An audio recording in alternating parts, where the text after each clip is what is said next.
mean, the free love and the vibe and the hanging out and the family, that kind of thing, I can see.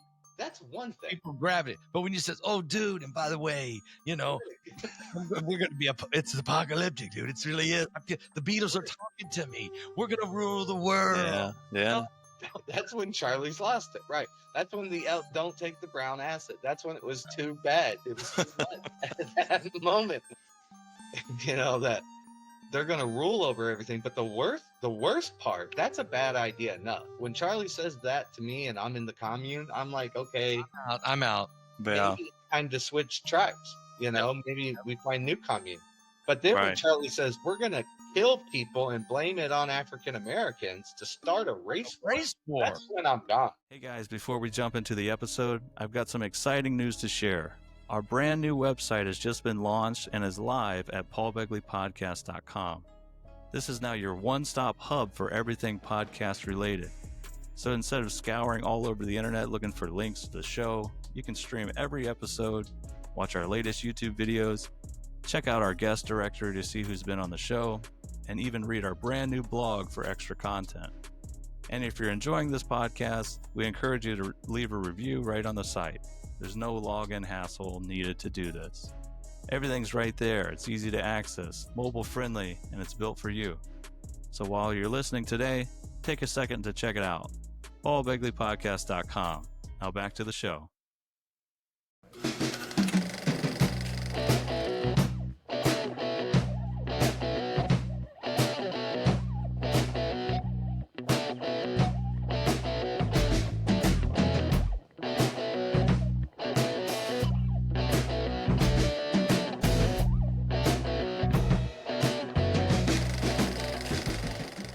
Welcome, everybody, to another installment of Cult Classics series here on the Paul Begley Podcast. Today, we're going to get into one of the probably most well-known cults. We're going to do the Manson family today. I'm Paul Jr. Joined with me again, as always, is Pastor Paul. And also, B.C. Begley joins us today. So B.C. Begley made us a really nice documentary as well for this, as he did in our previous Cult Classics series, Heaven's Gate. In 1969, Charles Manson's cult shocked the world with brutal murders, all tied in a delusional prophecy in which he called Helter-Skelter, which he referenced and took from the Beatles' White Album in the 60s.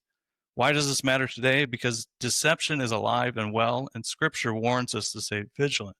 Pastor Paul, do you have anything to add to that? Yeah, there is. I'm glad you brought up the fact that there's a Scripture that does tell us that in these last days we're going to see this. It's found in 2 Thessalonians chapter 2. If you look at verse 11, it says, "And for this cause God shall send them strong delusion, that they should believe a lie, and that they all might be damned who believe not the truth, but have pleasure in unrighteousness." And the reason that scripture's there is because just above it, it says in the end times that Satan, with all power and signs and lying wonders, and with all deceivableness of unrighteousness in them that perish, because they receive not the love of the truth, that they might be saved. And because of that, God says, okay, and just turns people over to a spirit of delusion. And that is absolutely believing absolutely insane fables or, doctrines or theories that are just absolutely insane. And I think that's what we're going to find out about the Charlie Manson and his crew. I mean, I think you could even add that to most of these cults that we've seen, especially with, solo or soul leaders for them, right? There's a lot of delusion and deception involved in their teachings and tactics. Yeah, I mean, these all this Cult Classic series we're doing, you're going to see a lot of the same repeat, not the same, but similar tactics or confusion or deception. It seems to play out in these guys, but they really get, first of all, the leader gets deceived and becomes delusional, and then the followers are. And there's like a spirit or something takes over. So, right. Yeah, you're going to see it here for sure in Charlie Manson. So before we get into it, we'll start kind of like we did the last episode, or BC has made a awesome documentary. Again, a nice brief, about a 9-minute documentary. We'll watch it throughout.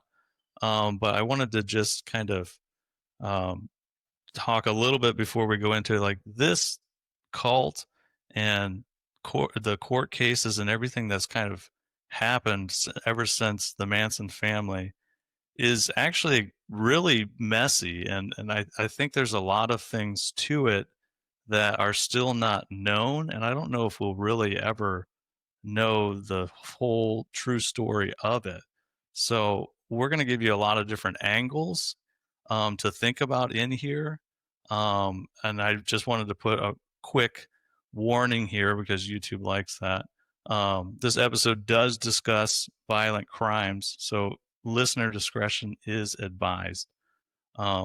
So let's jump. Let me pull this up, Bart, and we'll get straight Look to at that baby photo.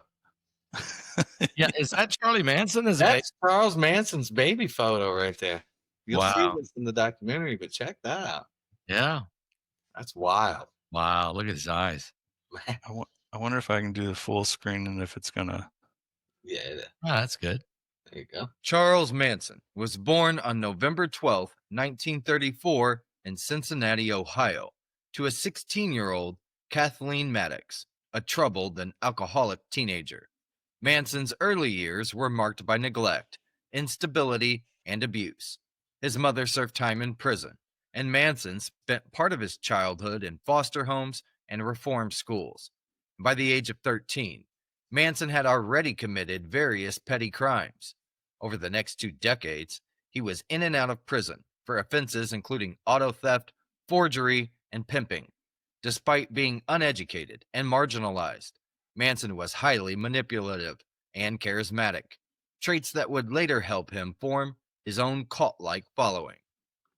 The 1960s were a time of major social upheaval in America. The counterculture movement rejected mainstream values, embracing free love, psychedelic drugs, communal living, and spiritual exploration.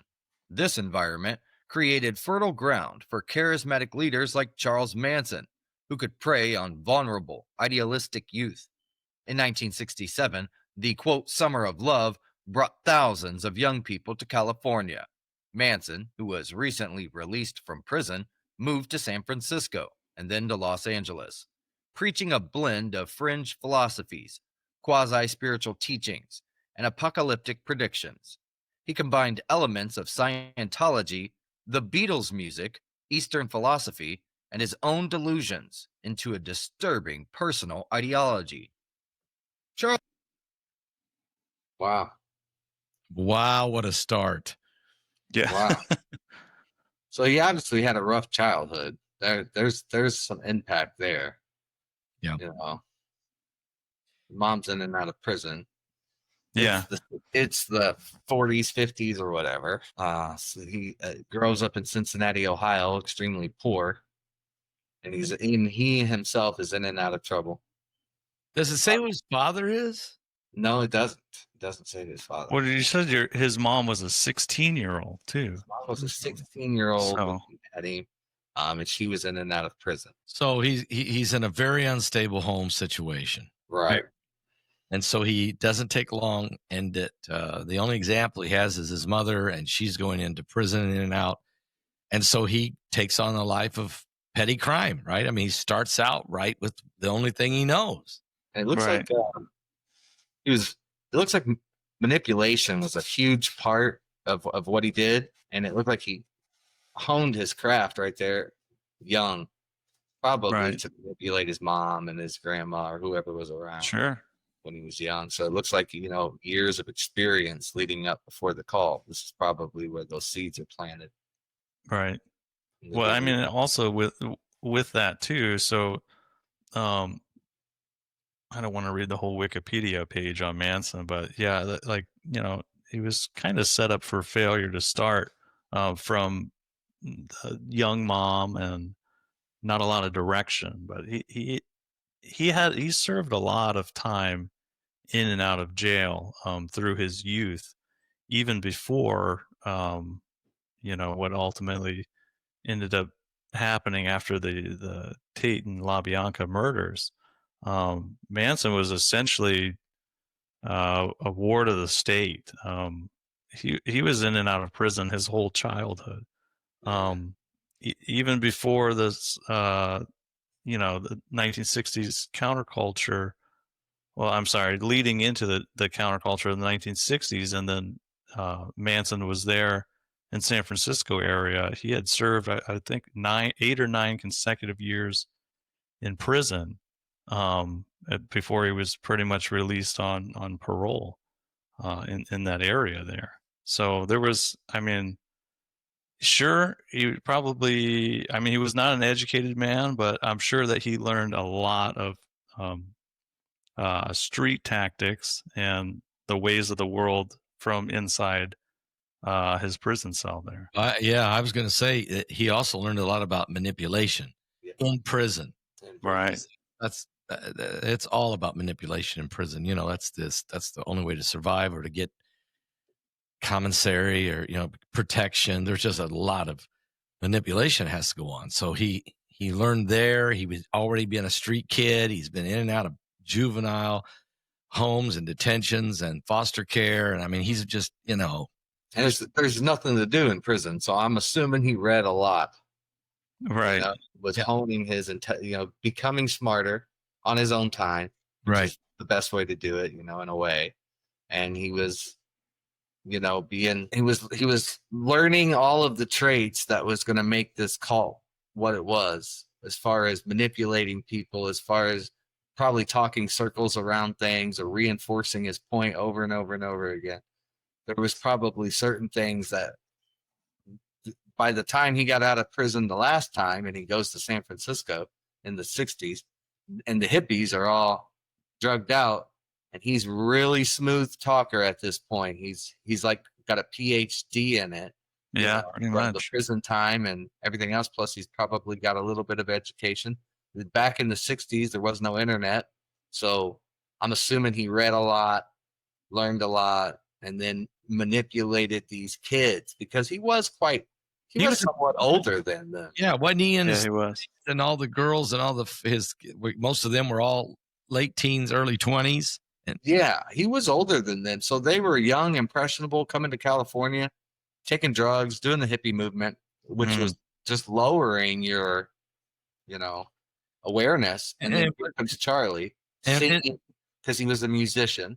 Yeah. So he sang his hippie music. He played his guitar, and he had these socialist revolutionary views. Because his religion was mixed between this ideology and mixed with white supremacy. And you've got the 60s, which was, the time of desegregation and everything else, the civil rights movement. He's out there. He's out there still promoting this white nationalist ideology mixed with not really national socialism, but like revolutionary socialism. Right.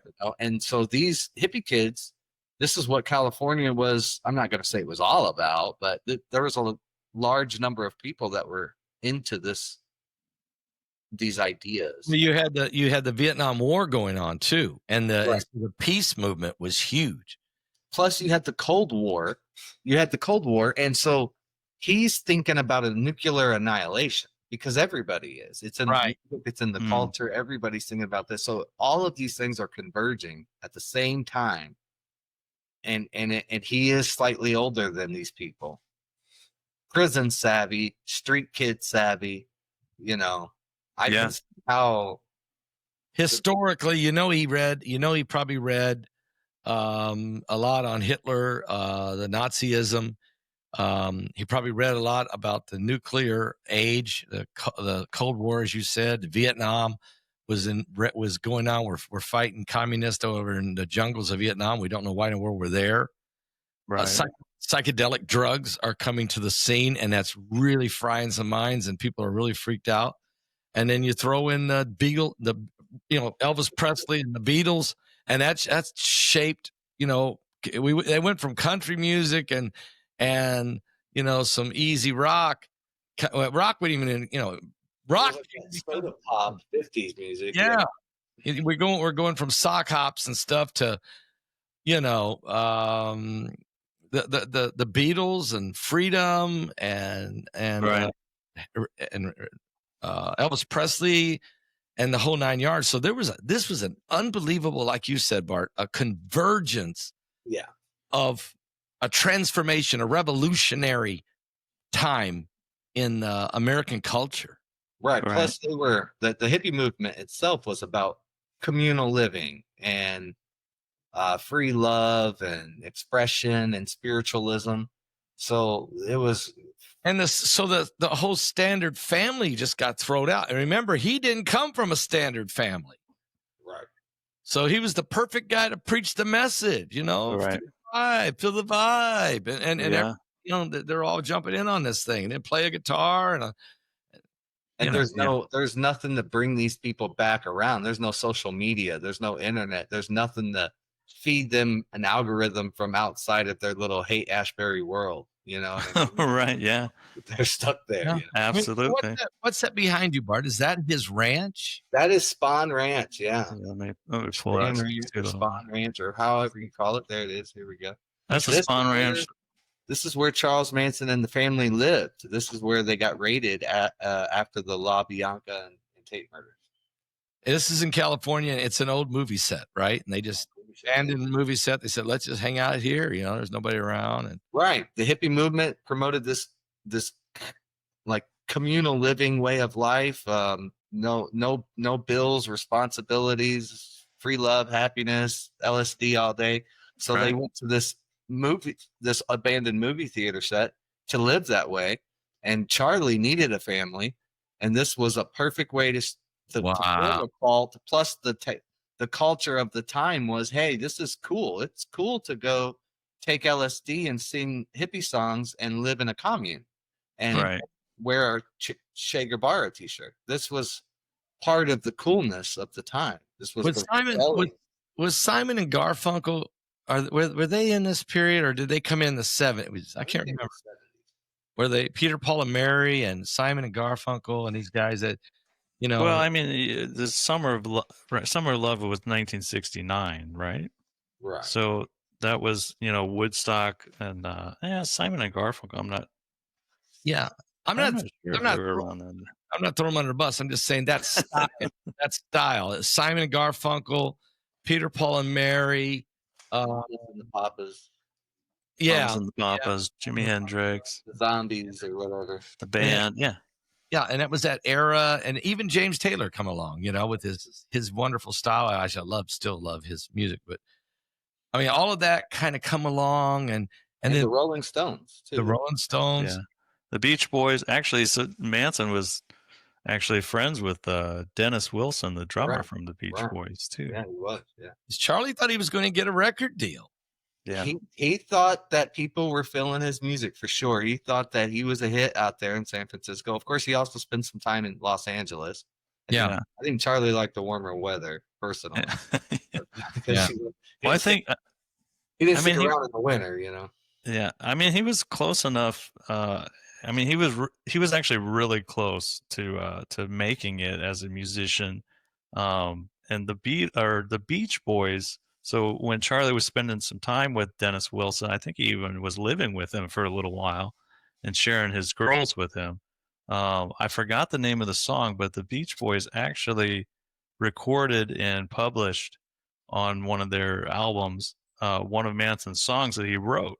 So Dennis Wilson doesn't credit Manson, though. I think some backdoor deal. He might have just paid him like $300 for the song, and then he credits himself on their record. I didn't even know that. I didn't know the Beach Boys recorded a Charles Manson song. Yeah, they were living. Dennis Wilson and Manson were living with each other and writing and collaborating and doing some music and sharing girls and free love and all that stuff. Didn't one of the Beach Boys die? Just Brian Wilson. Yeah, Brian. You're talking about Brian Wilson? No, Dennis was the drummer. Yeah. All right. Well, you want me to jump back into the documentary here? Learn some more. Charles Manson gradually attracted a group of followers, mostly young women, who became known as the Manson Family. Key members included Susan Atkins, Patricia Kernwinkle, Leslie Van Houten, and Tex Watson, among others. These followers viewed Manson as a messiah figure and called him Charlie. The family settled at Span Ranch, a former movie set in the California desert, where they lived communally. Manson exercised control over the group through psychological manipulation, drugs, especially LSD, sleep deprivation, and quote programming sessions that reinforced his worldview. He preached a coming race war, which he called Helter-Skelter, a term he took from the Beatles song on the White Album. Manson interpreted the lyrics as prophetic and believed that the Beatles were sending him coded messages. He convinced his followers that a race war would erupt between black and white Americans, and that the family would emerge afterward to rule over the survivors. In the summer of 1969, Manson Hold on. Stop. Yeah. Once again, this is a horrible idea. This is an awful idea. So the guy wants to start a race war because he thinks that him and his followers are going to rule over the world at the end of it. Right. This is a bad idea to believe in. This is when you say, okay, Charlie's crazy and I'm going to go home now. You know, That's what I when mean? you- This is the point when that enters your head, because what a horrible idea. Like what a, I mean, I mean, the free love and the vibe and the hanging out and the family, that kind of thing, I can see that's one thing. people grabbing it. But when you says, "Oh, dude," and by the way, you know, we're going to be it's apocalyptic, dude. It really is. The Beatles are talking to me. We're going to rule the world. Yeah. That's when Charlie's lost it, right? That's when the don't take the brown acid. That's when it was too bad. It was too much at that moment. You know, I know. should have recognized that. They should have been like, Charlie's tripping. You know, like Charlie's, what's going on, man? He's went all apocalyptic on us. he thinks he's gonna have it be the Messiah. Apparently, survive the nuclear holocaust in the middle of a Hollywood studio outside of LA, which isn't going to survive a nuclear holocaust at all. No. Because LA's getting hit. And you know what I mean? Like Spain Ranch is gone. Charlie's gone. But him and all his angels think that, you know, that they're going to rule over everything. But the worst part, that's a bad idea enough. When Charlie says that to me and I'm in the commune, I'm like, okay, I'm out. Maybe it's time to switch tribes. You know, maybe we find new commune. But then when Charlie says we're going to kill people and blame it on African Americans to start a race war, that's when I'm gone. That's the worst idea I've ever heard. That's way worse than surviving the apocalypse. Could have got a job at CNN, but I'm just saying. So what did Charlie do? Do you think he was just tripping? I think that was a bad trip, but somehow. But he read a lot of Nazi books. It had to be. There was something racist there. He's not tripping forever. It goes away. So when he's sober, he's got that idea still in his head. It's planted now. And of course, he's going to be sober until the next acid trip. But that idea must have carried over through the haze of the day that he's experiencing, to where he's reinforcing his point over and over and over again in these whatever they called sessions that he had. Kind of like Marshall Applewhite, right? Marshall Applewhite, when you listen to him talk, he was reinforcing his belief points over and over and over again from different angles, so that no matter how your brain moved, he would stop that and say, you know, look, I got an answer for that, and I got an answer for that, and I got an answer for that. Some of this seems that maybe this ideology evolved during those sessions. I think it does with all of these cult leaders. Right. As they go forward, they keep just expanding, and they always see whatever they're preaching. They always recognize it in everything. Okay. Yeah. Right. And then that's part of the confirmation. So if you're followers, you're like, oh yeah, dude, I see what you're saying now. You know, and that just it builds on that.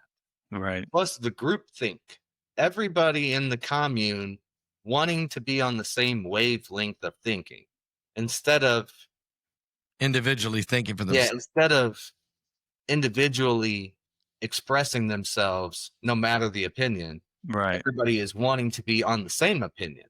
and be like, Charlie's right. So the group think is now moving them into this, and he's reinforcing everything, giving everybody LSD and going through these sessions and probably writing songs, Right. right, Oh yeah. about it. Plus, he's another thing, another red flag is when Charlie says that the Beatles' White Album is talking directly to him. That's right. another red flag. Yeah. It's like, you know what I mean? Yeah, This that's, guy's full of bad ideas at this point. I mean, it's kind of, similar to most cults, right? So they're at Spawn Ranch. There's no phones anyway. There's no cell phones anyway. There's no television. There was no television, no news sources coming through. This is a movie set. It was an old abandoned movie set. So I don't even think there's utilities there, honestly. No idea. So they're all they're sleeping on the floor and hanging out pretty much in like an animal shelter, essentially, is what the conditions they're living in. And then every night, they're passing each other, passing the girls around, and LSD, and passing the peace pipe around, and listening to the Beatles over and over again, listening to Charlie.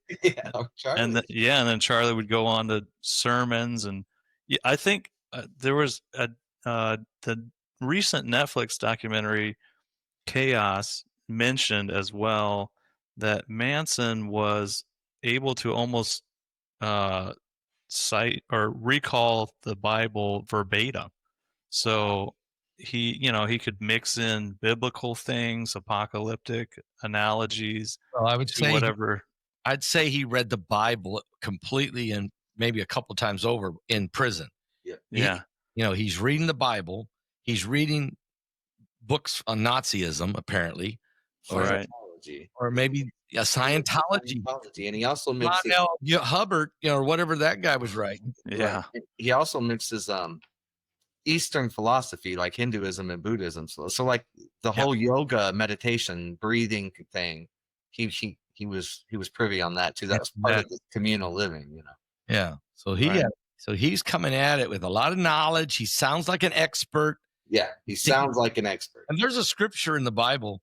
If you go to Romans chapter 16, verse 18, it says, "For they are such that serve not our Lord Jesus Christ, but their own belly. And by good words and fair speeches, they deceive the hearts of the simple." Wow. There's Charlie. That's like Charlie Manson right there. Charlie right there. Yeah.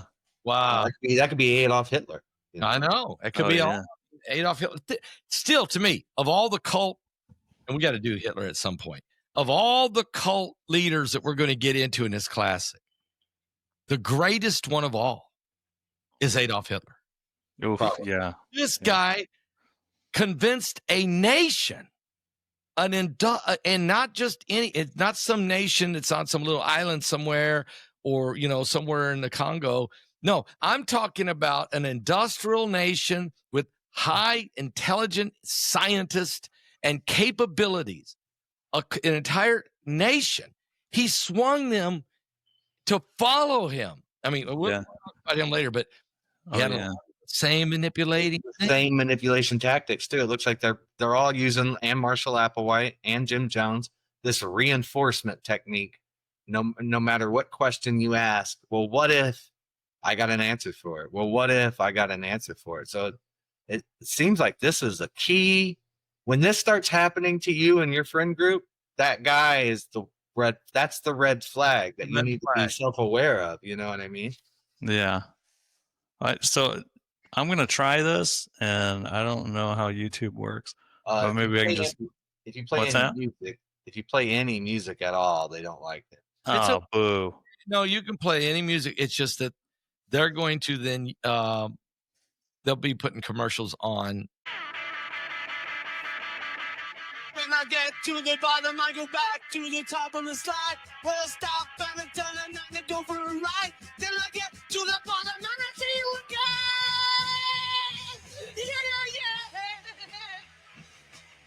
But don't you want me to love you?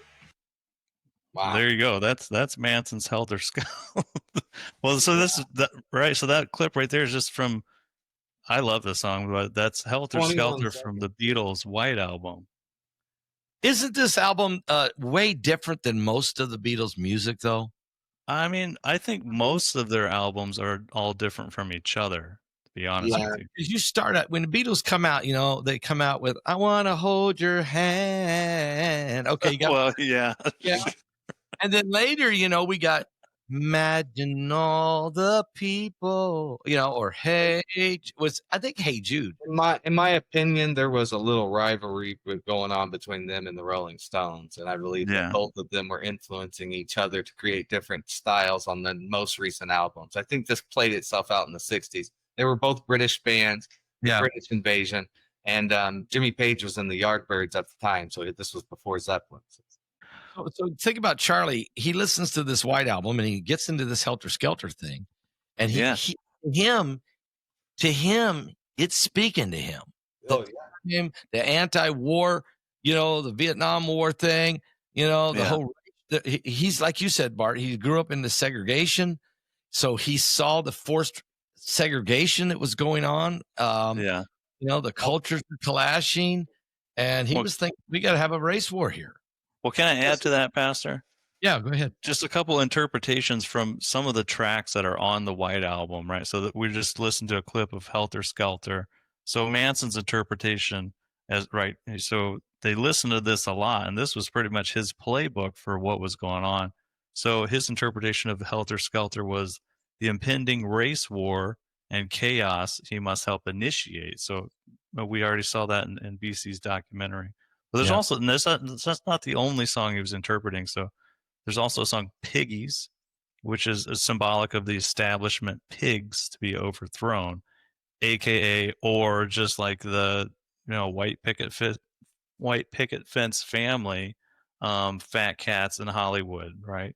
So he was anti-government, or was he anti-authority? Oh yeah, for sure. He had that socialist revolutionary ideology. So he believed in communal living, socialism, and he really was a counterculture. He rejected the mainstream culture of the late 50s, early 60s at the time.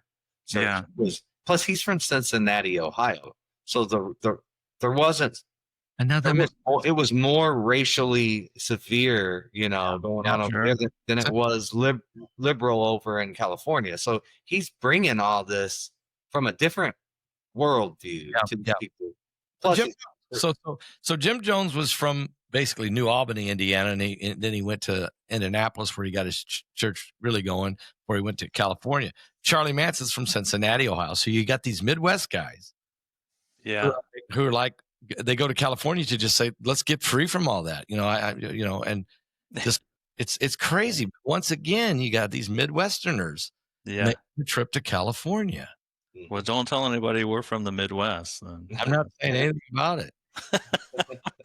Well, three more songs. I just wanted to all right. Let's hear add a little bit about that. So, Blackbird, which everybody's heard that song. I'm not sure I have.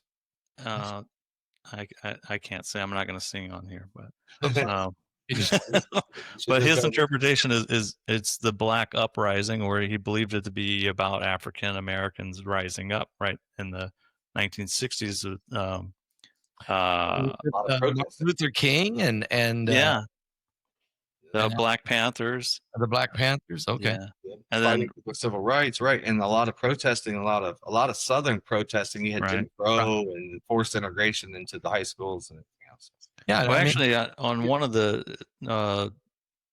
in the murders, they painted "Rise" on top of the doorway, which was in reference to this song, actually, too. Wow. And sorry, Rocky. What's that? They wrote "Helter-Skelter" on the walls. They wrote, on the LaBianca house, right off the Beatles album. Yeah, Rocky Raccoon, alleged code for racial conflict in America, and then also a really popular song is "Revolution," which is a call for social collapse and revolution. I mean, it was their whole doctrine, right?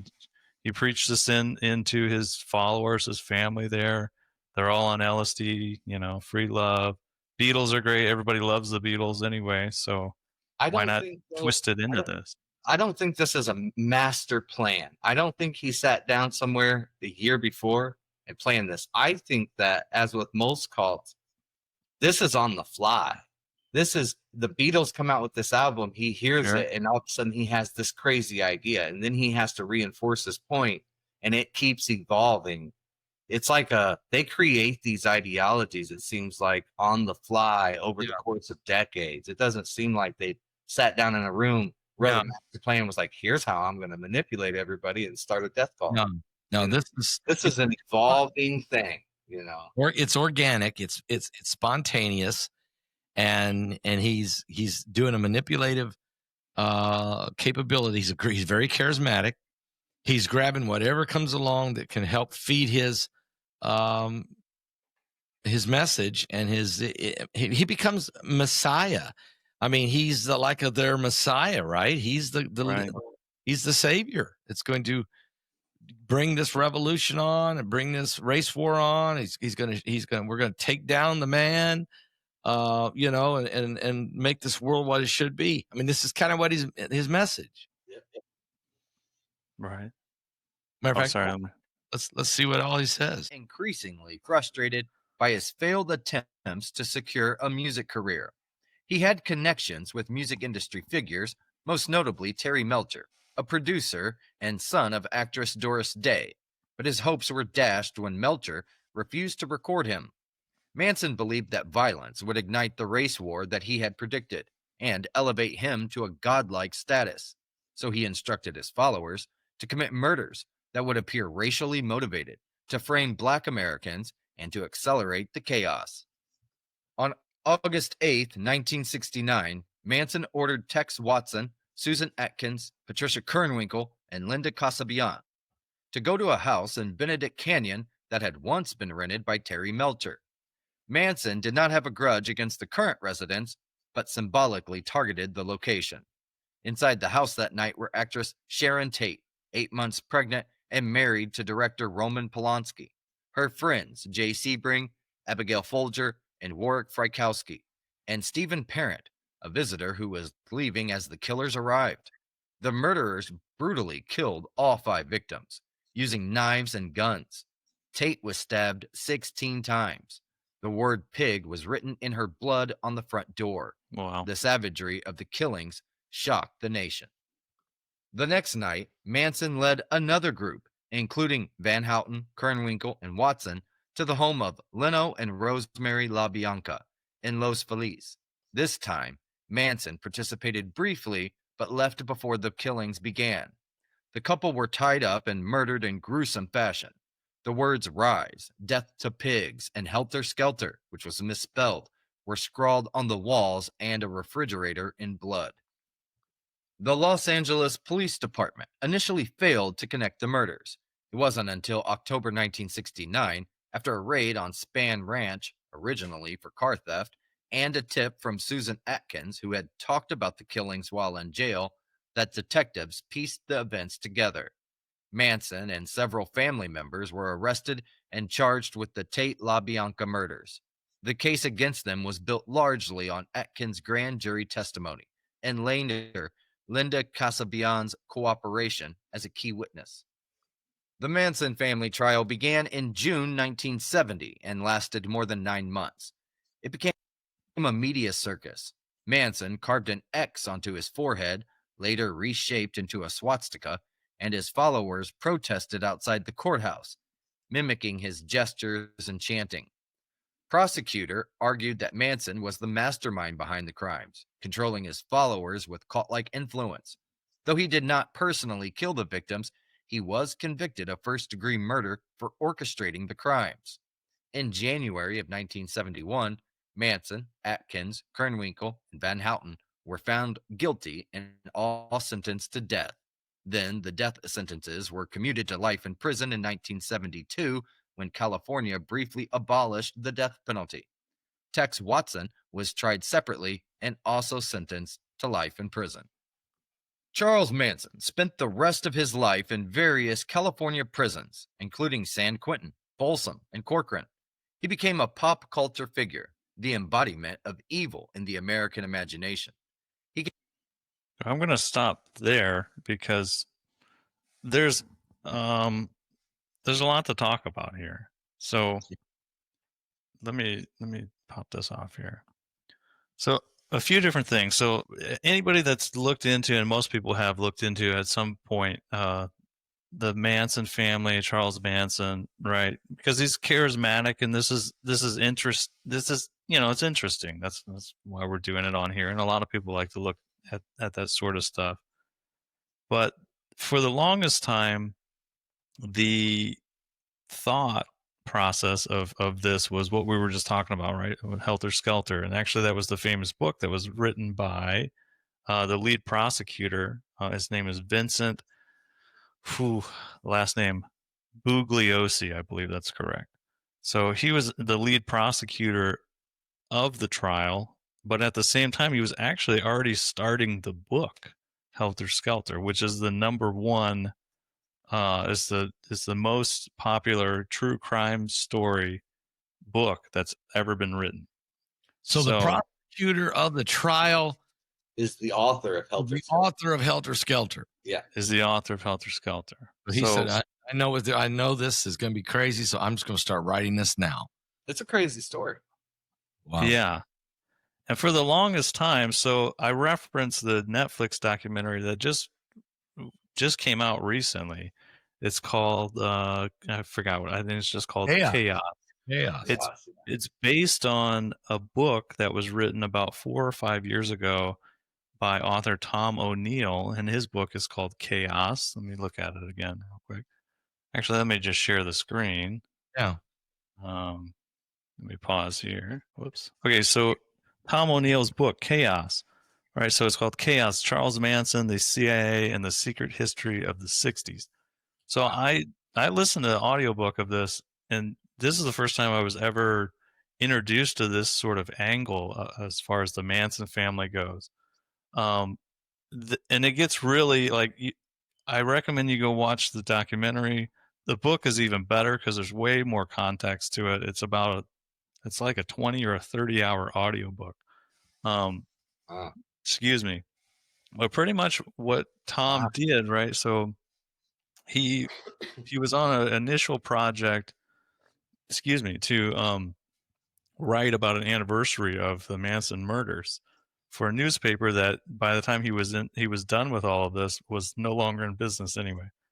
He worked on this story and he pretty much became an investigative journalist on it for over 20 years. He compiled like a ridiculous amount of information that wasn't known before and or was left out from the trial and also from Helter-Skelter, the book. So he interviewed Bugliosi, I think that's how you say his last name, the author of Helter-Skelter, which was kind of helping him do his research on this. And some of the missing pieces of it, he wanted to go and research and figure out how this actually came about.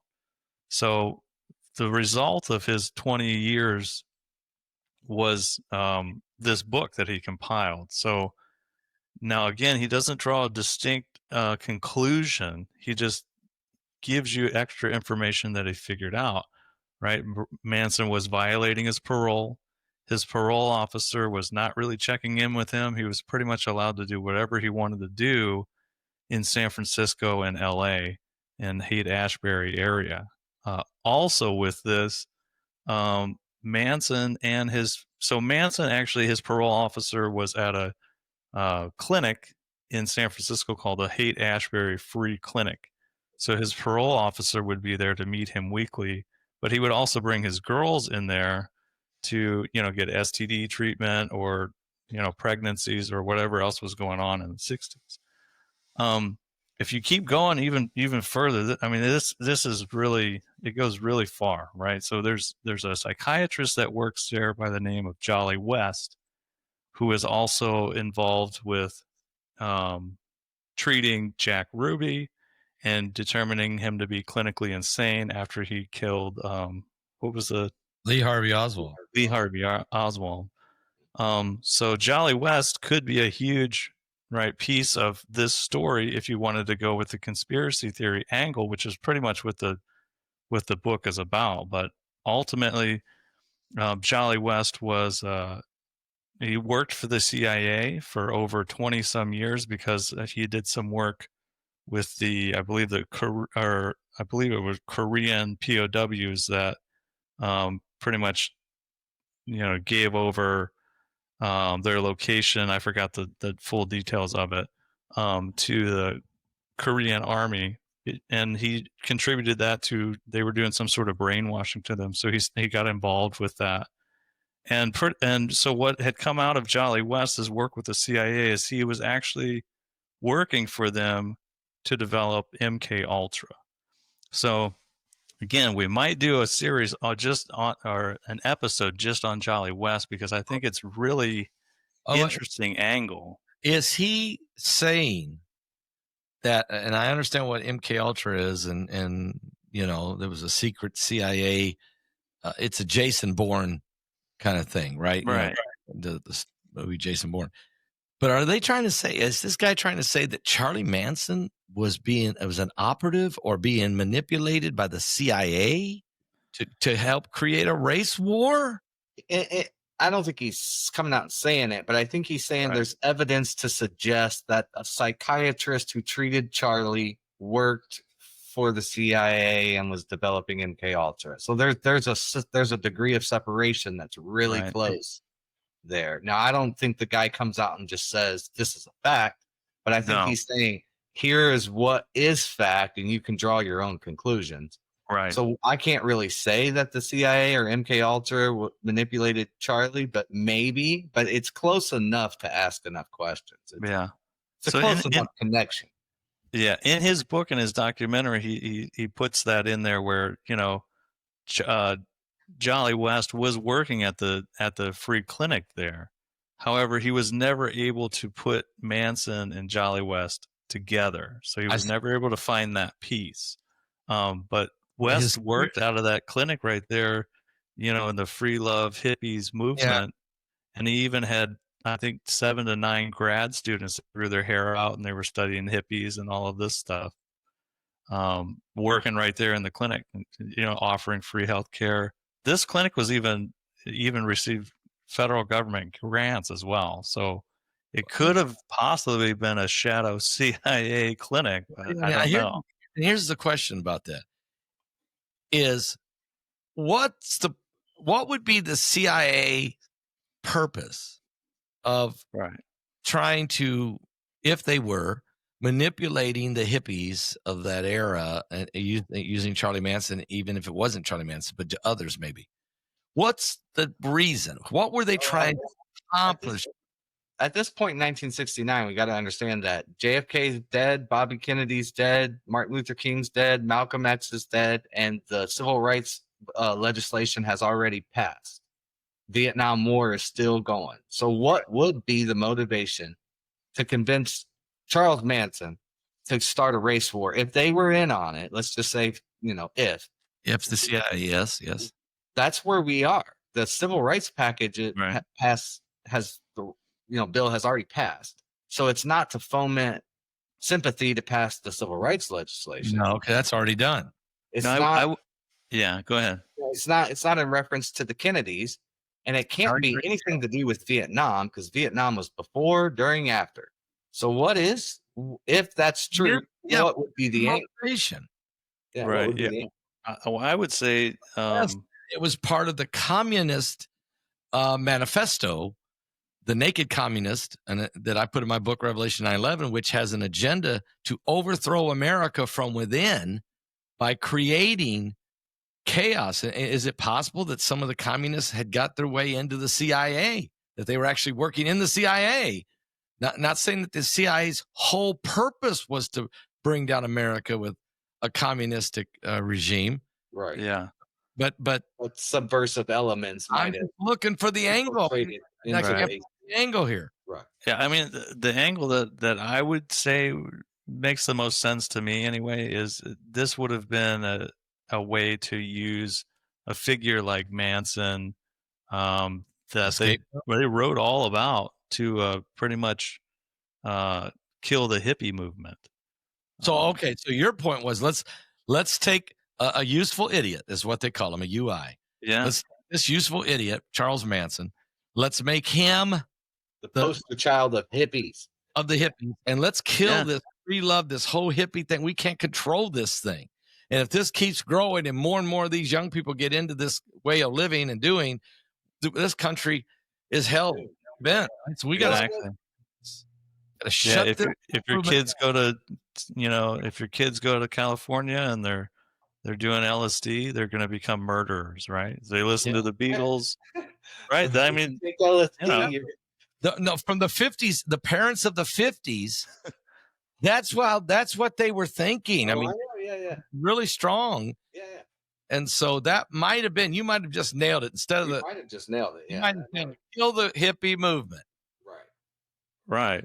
And You I know, mean, after John- this happened, the hippie movement pretty much fizzled out. It did. John Kerry came along, Jane Fonda come along. I remember John Kerry was a Vietnam vet who threw his, I don't know how he got a Purple Heart, but somehow he bought it, whatever he got. He threw it over the fence of the White House. And then he all of a sudden gets to be in these congressional hearings. And next thing we know, this guy runs and becomes a senator, and we can't get rid of him for 50 years. And he almost made it to the White House. Am I right? It's a heartbeat away. Yeah, he really he did. was, what he was a hippie, kind of, not Charles Manson hippie, but a revolutionary, rebellious guy who Jane Fonda and that whole crowd. I mean, he was about the last of it. And then we have to put up with that bunch. The Clintons involved too. They came from that era. They all came from that anti-government era. This era also is the Che Guevara era. So he is preaching global communism, global socialism, and he's a really great speaker himself. So, and it doesn't matter that he was predominantly in Latin America. Western Europe and North America were feeling Che Guevara, what he was saying. They were agreeing with it. So this is that whole era too. This is the Che Guevara era. Right. Hey, I got a scripture on this. So if Yes, please. We got a We verse need that. in the book of Matthew, chapter 24, which is, the when Jesus was asked the question, can you tell us the sign of your coming and the end of the world? Okay, it's a pretty wide open question. Jesus says, okay, sure, you want me to tell you? And he goes down a list of things: earthquakes, pestilences, famines, wars, rumors of wars, all kinds of apocalypse stuff.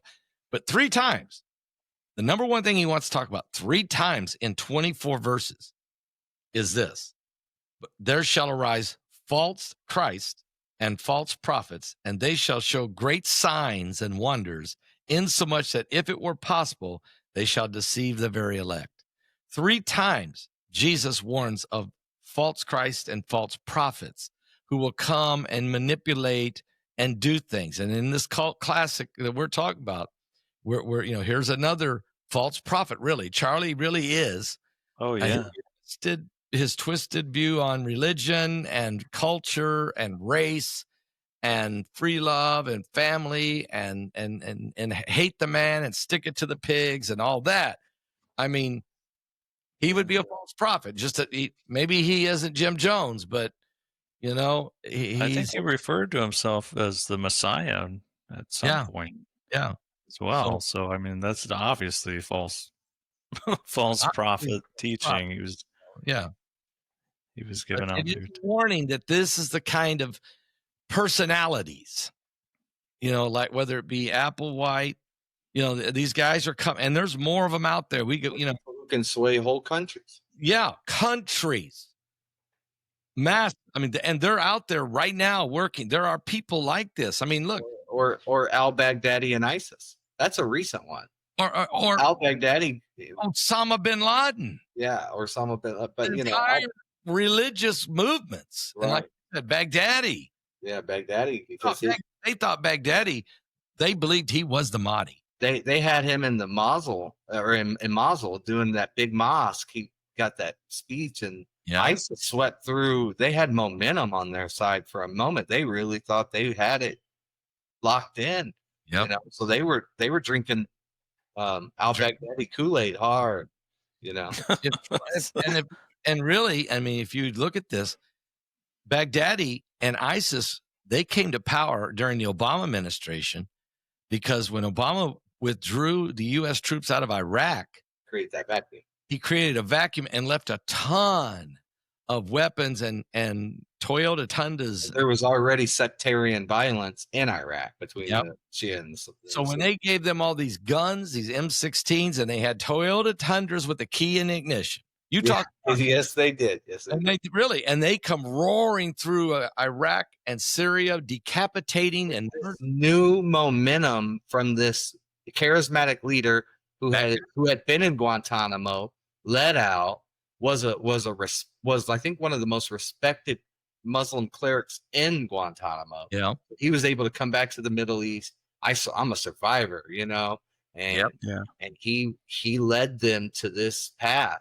That's how quick something like this can happen, just the same as Adolf Hitler. Yeah, and he was the leader of what they believed was the caliphate, and this was it. They were going to take the Levant, which is, as you guys know, if you study this, the Levant is basically it's the whole Holy Land area. It's all of Israel, all of Lebanon, Syria, all of Iraq, part of Iran, part of Saudi Arabia, all of Jordan. I mean, it's a massive. And that's called the Levant. And this guy, the momentum, you're right, Bart, the momentum was on a roll.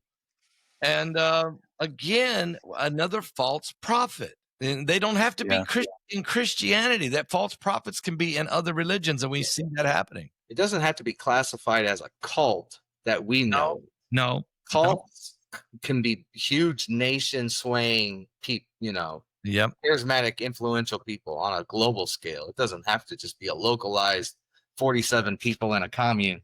Yeah. Taking LSD, Yep. Right.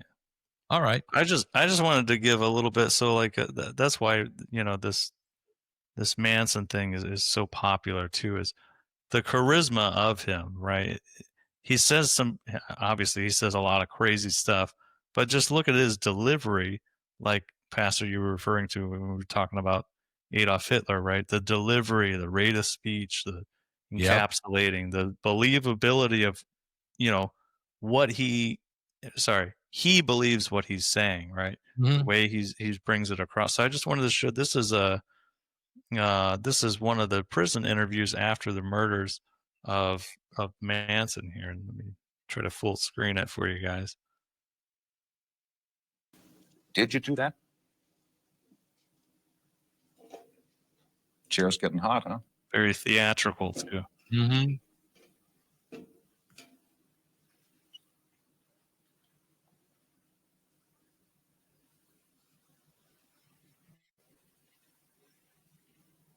Did you do that? Did I kill anyone? No. Did you go in and tie up the LaBiancas that night? Very simple question. That night. August 10th, 1969. That night. August the 10th. Did you? 1969. Why duck it? Why dodge it? Why not answer it yes or no once and for all? Put it behind you.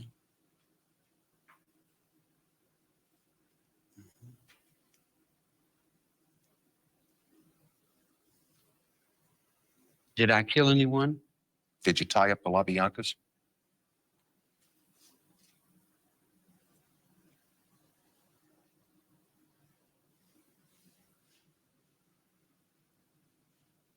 Atkins testified you did.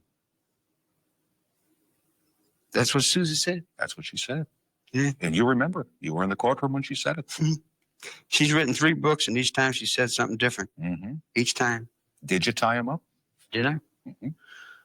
Well, we came down from Abilene. And let's stay in Los Angeles, August 10, 1969. There was a hole in the wall gang.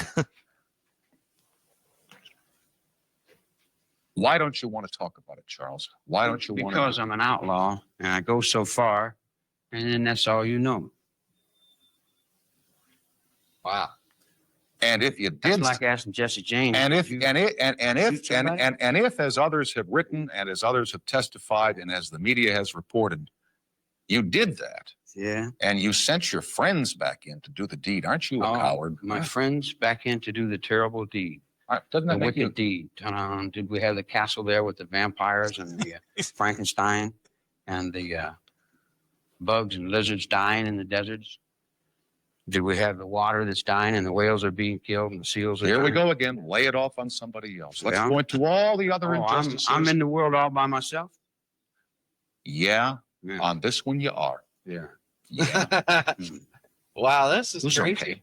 If that's the That's way you good. see it for you. You've never talked about this before, but I'm going to make it. I'm going to try it one more Yeah. time. No, Pull cards out. now, You can see them where I'm you got a finishing. pistol on you? No, sir. They wouldn't let me in here if I had a pistol. You Yeah. know that as well as I do. So why even ask the question? Okay. Well, I just thought you might not like what I've done. You want to do something about it. I don't much care. So that's There's a lot. That's a- man. I mean, yeah. There's a lot. There's first of all, who's this guy? Who's this Tom Snyder? Or what's this guy's I name? can't remember.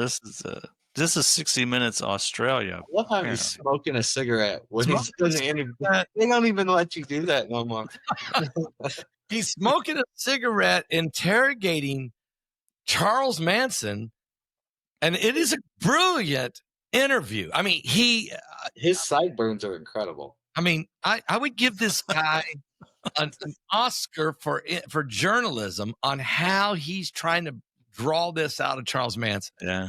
I mean, Manson is very theatrical, walking around, oh yeah, dodging the question, but then he's really intelligent. He's like, he snapped right back at him. He was like, she's written 3 books by now. He yeah. knew, Every one of them are different. Every one of them are different. He knew. Yeah. So, Oh, he knew.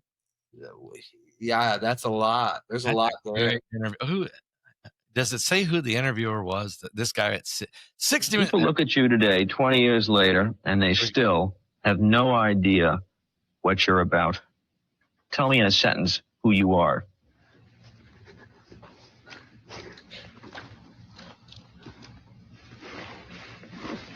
Nobody. I'm nobody. I'm a tramp. So Sorry. again, the theater. I'm a hobo. I'm a boxcar and a jug of wine. And a straight racer if you get too close to me. Wow. Okay. Boxcar, Yeah. a jug of though. wine, and a straight razor, so don't get too close to me. Wow, that's crazy. What? I mean, Yeah. The theatrics are yeah, just. they're incredible by Charles Manson. Wow. Did you want me to play this Yeah, one? give us a little more, I guess. You got to give us a little more after that. Hold on. Not this one. This is just him talking. I got a curiosity. Can I ask you a question? Mm-hmm. I guess we could play that. Yeah, Remember you had an X years ago and you changed it now to a swastika? No, I never changed. It's been the same thing all the way along. Was it always an X? No, it never was. What's it stand for? It stands for whatever I mean it to stand for, and whatever I make it stand for, and whatever I want it to stand for. But you didn't one time say you were Xing yourself out? No, that was your newspapers that gave you that. What does it stand for you? It stands for many things. And it would take 2 or 3 weeks to explain all the things that I've built Can you give me an in example? the image. Certainly, I can give you an example of the United States flag of America. The swastika. The rising sun in the Japanese flag, the Star of David to the Israelis, the whatever country or nation or people or cause has always had a symbol. And that's your symbol. That's mine. I put that there from 2 or 3 other symbols. I didn't want to put a Christian symbol, and I didn't want to put an Antichrist symbol, and I didn't want to put a pro-communism, and I didn't want to put an anti-thermos like a flop-dops and all that kind of stuff that you play. But it is a swastika. That would be Germany, wouldn't it? No, Nazi? that's not a Nazi. Hitler got that sign from mysticism and reversed it. He did the same thing, only he did it backwards. You know, it's the thought still here, just like the thought that he picked up was there when he picked it up. The thought has always been here. He's somewhat. Since the pyramids have been here, since David and the giant, since the whole thing's always been here. And every once in a while, there's a guy like Gandhi that comes and picks it up. Or there's a guy like Maharasha Yogananda, or somebody coming out of some prison, or somebody doing something, and they pick it up for a while and they carry it for a few steps, and then when they're gone, you say, "Oh, what a good guy he was." But while he's here, he's always just no good at all. Well, that's a Wow. great full interview too. Actually, the suggestion you see on the screen. Wow. Unbelievable. Well, you can see there's the articulate side of Charles Manson. He is intelligent Right. because, you know, the average, you can go to a college campus right now and ask them about the swastika, and everybody's going to say Nazi Germany. Nobody's going to know that it comes from East Asia. You know, nobody's going to know that. Yeah, Right. there's a book in my library in Indiana that has the swastika symbol. It's raised up on the book even. The book's written in 1923. Okay, and the cover right on the top, there's the swastika. You can and they you know, it's not embossed. I mean, it literally is Raised, right. and it is the symbol of a total different. The book is about Eastern religion and some mysticism and some other stuff, some other theories. Nowhere in there is there anything to do with Nazism. The Nazis picked that symbol up. Hitler picked that up and made that the symbol of Nazism, which it is the symbol of Nazism today. He knew that, Yep. right? He knew that, and he knew that. He referenced. He also was smart enough to be like, just like the sun on the Japanese flag is to the Japanese, or the Jewish star is to the Jews, or the cross is to the Christian. Yep. This is to me. This is, you know what I mean? Like, he was smart enough to use that as an example. Yeah. So, and this is before the internet, so he's learned in a certain fashion some things that make him, like you said, make him seem smart, make young impressionable people look at him and be like, wow, he's got all these answers, you know? Yeah. Well, he knows these symbols. And he's flipping it on this reporter. Okay. He knows this reporter don't even know this. So he's flipping it on him. It's kind of, it's again, Charles Manson, you wonder about him. Was he insane, or was his surroundings, his social structure, his upbringing, is that what shaped the mind of Charles Manson? Or was it the demonic forces from Satan and the drugs frying his brain with psychedelics? And, you know, was that, or is it a combination? Or was he, or was he trained? Was he MKUltra? CIA? Was he MKUltra? Is he Jason Bourne? Can you imagine the movie Charles Manson as Jason Bourne? I don't want to. I don't want to see that. Do you? I don't know. I mean, I think the best theory of all I've heard is, I think, Paul, is when you said that maybe they used him to try to kill the hippie movement. That might have been the best theory I've heard yet. Because they don't necessarily have to direct what he says or does. They just know that he's a ticking time bomb. He's a massacre away from happening. Let him ride, do his thing, let the massacre happen, and we'll come in. You know, write books about it. Monday morning quarterback. You know what the CIA's. Well, that's a scary thought, but is that what happened to Thomas Crook, the shooter, killed Trump? Is that what happened at Columbine? Is that what happens at other mass shootings or different things? Are they actually people who have been influenced in some way by the CIA? Have they been groomed in some way that all of a sudden they do an insane act, as if you wonder? I'm not saying all of them were, but you wonder: is there some plants out there?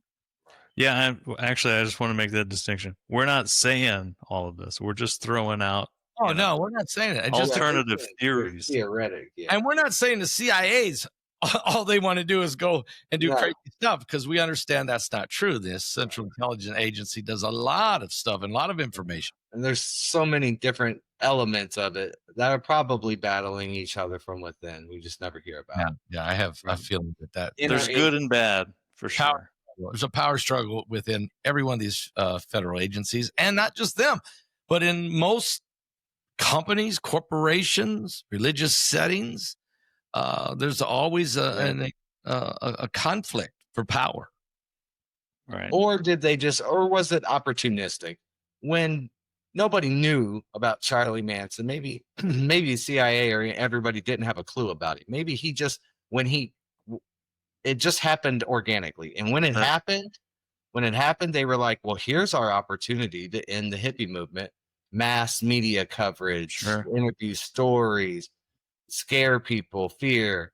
Maybe it was an opportunistic thing instead of a master. It doesn't have to necessarily be right. So in other words, maybe they used this story, this situation they capitalized on the Charles. They capitalized on it and was like, let's end the hippie movement through this guy, because look how crazy this story is. It's perfect. That's probably a better thought about it too, Bart, because probably the poster child from all of all of us have some knowledge of how the government works for sure, and if the government tried to make this whole thing, they definitely would have failed. So they would. So maybe Charles Manson. At the end of the day, we're still talking about Charles Manson. Yeah. Since we haven't had that spirit here since 1969. Okay. I mean, this is insane. We're still talking about this guy. This guy was an absolute, he's a lot of things, but at the end of the day, he convinced people to go in and butcher 7 people. It was a horrible idea. It's not like let's go fishing. No, it's bad. It's a really bad idea. Like that would be the red flag. The groupthink and the brainwashing is one thing, but when when you get an idea that bad, like, at some point your inner intuition's got to peak and be like, this. So why didn't those girls? How come those girls and Tex Watson?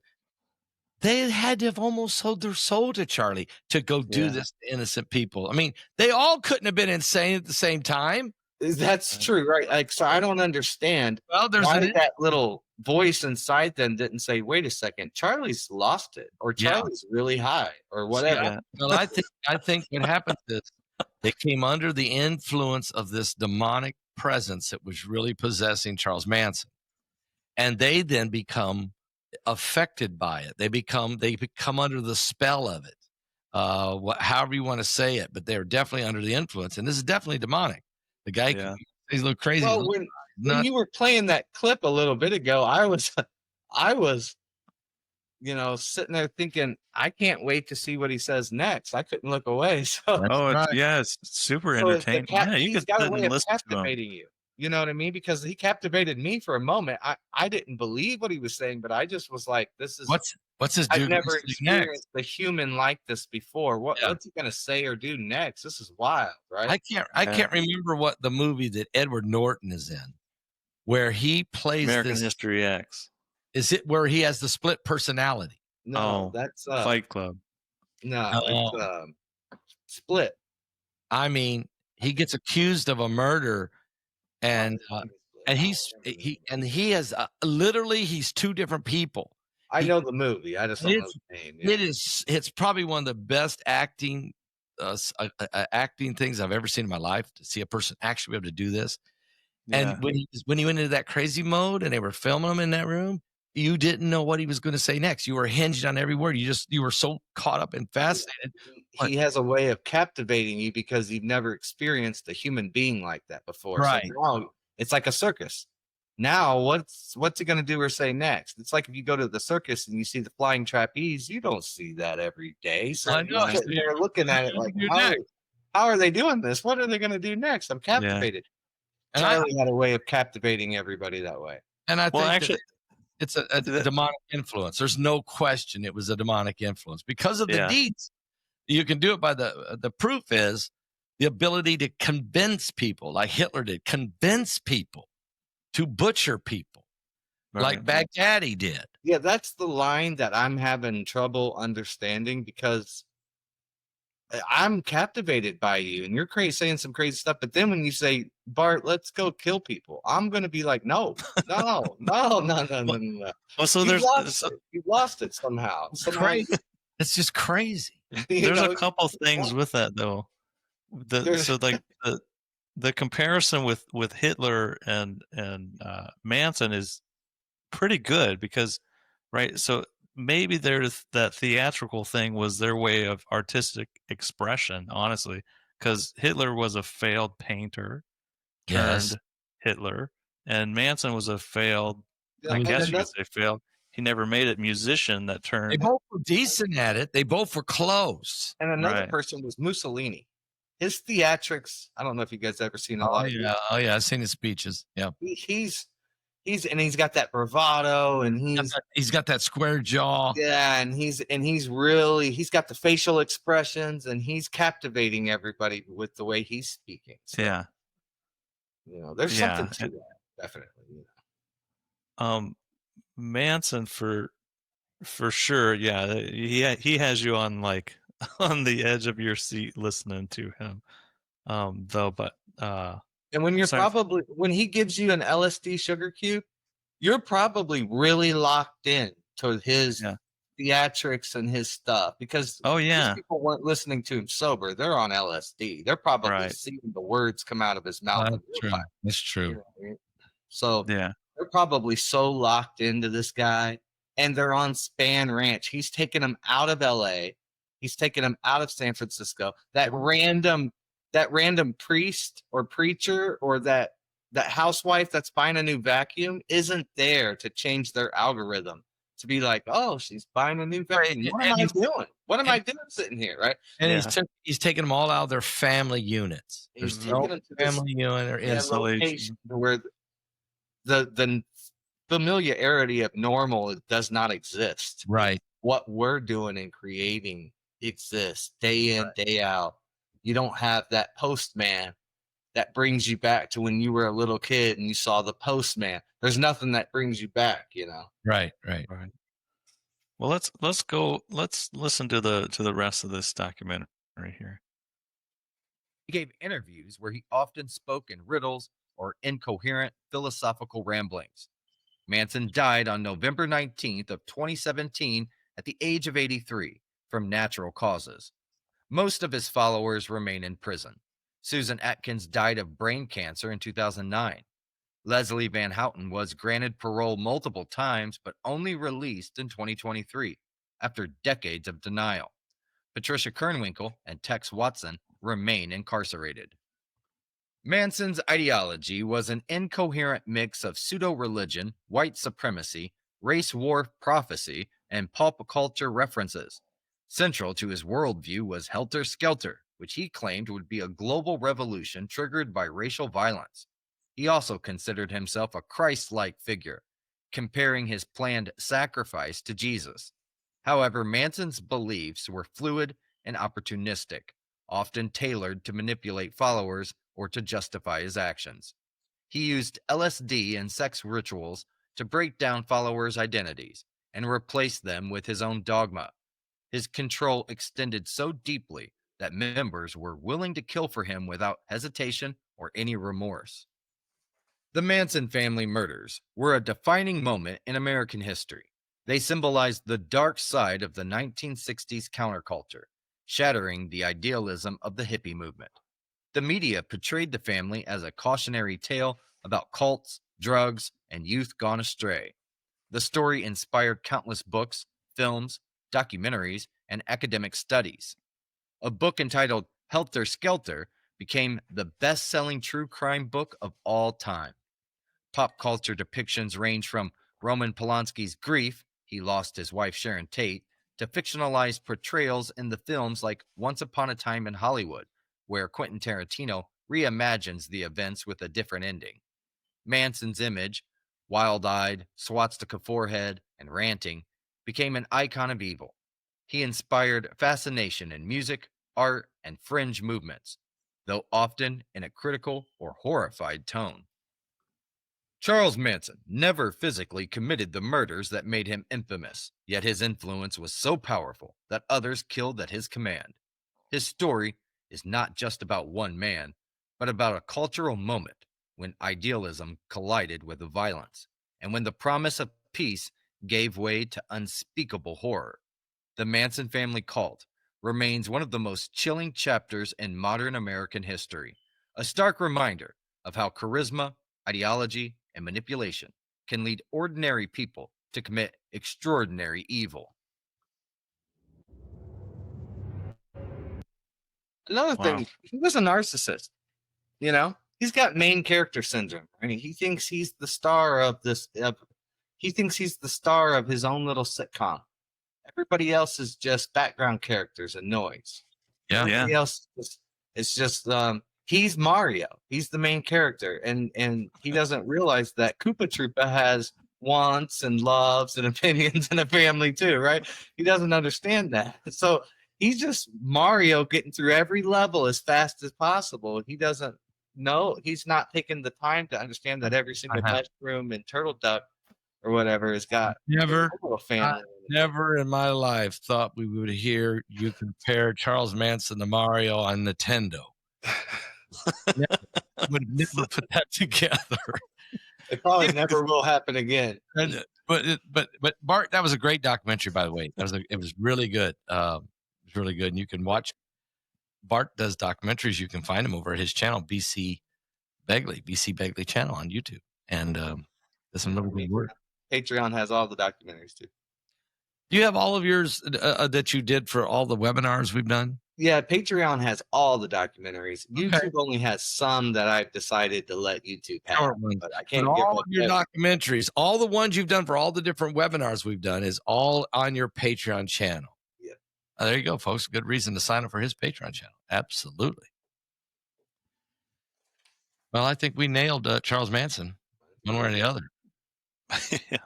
Well, I mean, but let's bring it back though, Pastor, because I mean, although this is entertaining, right? We still, you know, do you have any words of encouragement for us or the listeners on, you know, how do we stay grounded or I think a little bit of a warning, maybe, that maybe you won't ever encounter a Charles Manson or an Applewhite or a Reverend Bill Jones. Maybe that never comes into your life, but I guarantee you will meet somebody in some kind of a club you're in, at work, at a church, somewhere. You will encounter a very manipulative individual. And that individual may suck a lot of people into whatever it is they're doing. But at some point, you have to say to yourself, does this make sense? Or wait a minute, this is crossing my moral line. Or wait a minute, I don't feel good about this. And this is where the Bible really will help you. And certainly the Holy Spirit will give you discernment. Every person, God gives every person the capability to judge right and wrong, to create a moral compass in your life, no matter who you are. And if anything doesn't feel right, guess what? It probably isn't right. Check it with your values. And if it just don't sound right, it could be let me tell you, I'll give you an example. Pyramid schemes, Ponzi schemes. If you study Ponzi schemes, the guy who starts them, the main guy who creates them, is a master manipulator and a tremendous charismatic individual. And he's able to suck people into this. And when they do, they begin to do the same thing. And Bertie Madoff is probably one of the greatest Ponzi scheme artists ever. He had at that time a lot of capabilities, charisma, and convincing ability to get people to join in. So what I'm saying is, in life, throughout life, you will encounter somewhere along the way, if it's not the main guy, it's one of his disciples, and just ask yourself, is this right? Does this sound right? Do your research.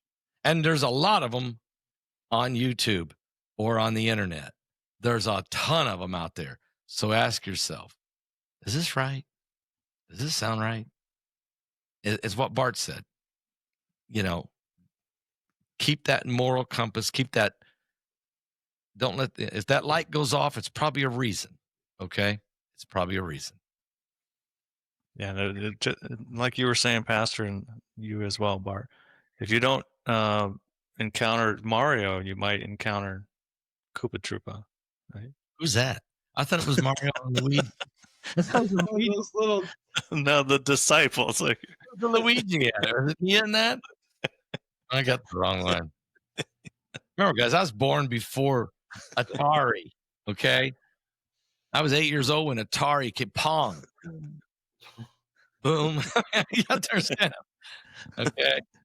Landlines, party lines. You know. Oh, No no worries. wonder. No wonder kids were joining cults back then. There wasn't nothing to do. So messed up, man. Oh man. all right, well, Anyway, this series is important. I think everybody, and keep watching these cult series because we'll continue to analyze what goes wrong with the human experience, you know, the human nature, where there's something wrong. And does it take us back to the garden, the master manipulator of all, when the serpent walked up to Eve and said, whoa, but didn't you look at this tree over here? And she said, whoa, we're not supposed to look at that. We're not supposed to touch that. We sure can't eat that fruit. The master manipulator. He's out there. thank you everybody for joining us today on the Paul Begley Podcast. New episodes will be released every Tuesday on all major podcast streaming platforms. For a video recording of this episode, you can watch and subscribe on our YouTube channel at Paul Begley Podcast.